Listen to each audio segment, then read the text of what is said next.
সুপ্রিয় দর্শক, আসসালামু আলাইকুম। দেখতে পাচ্ছেন দেশি ফল, কেউ বলে কুল, কেউ বলে বড়ই। এটা বাংলাদেশের প্রায় প্রত্যেকটা অঞ্চলেই পাওয়া যায়। এই যে এখন পবিত্র রমজান মাস, এই সময়টাতে কিন্তু আমাদের সারা বাংলাদেশ সহ পৃথিবীর বিভিন্ন দেশে যেই প্রান্তে বাঙালি মানুষজন আছে, সবাই আসলে তৈলাক্ত খাবারগুলো খেতে খুবই পছন্দ করে। তো চেষ্টা করতে হবে তেলে ভাজা খাবারগুলোর পরিবর্তে যতটা সম্ভব সবজি, সালাদ এবং দেশি বিদেশি ফল খেতে হবে। কারণ সারাদিন না খেয়ে থাকার জন্য মানুষের হজম শক্তির মধ্যে একটা পরিবর্তন হয়। দীর্ঘ ১ বছর পরে রমজান মাস আসে।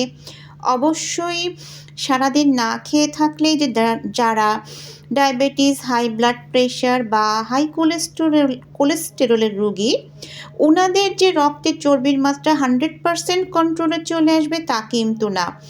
এই জন্য রমজান মাসেও ফিজিক্যালি, মেন্টালি ফিট থাকার জন্য অবশ্যই পুষ্টিকর খাবারকে প্রাধান্য দিতে হবে।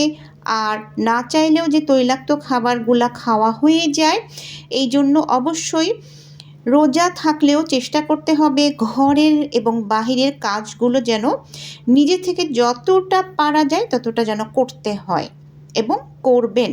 এতে দেখা যাবে শারীরিক পরিশ্রম হলে তখন এই যে আমরা খাবারের মাধ্যমে যে এক্সট্রা ফ্যাটগুলা গেইন করে ফেলছি, সেই ফ্যাটগুলা মাইনাস হয়ে যাবে। সবাই ভালো থাকবেন। অনেক অনেক ধন্যবাদ এবং সবার জন্য অনেক শুভকামনা। খোদা হাফেজ।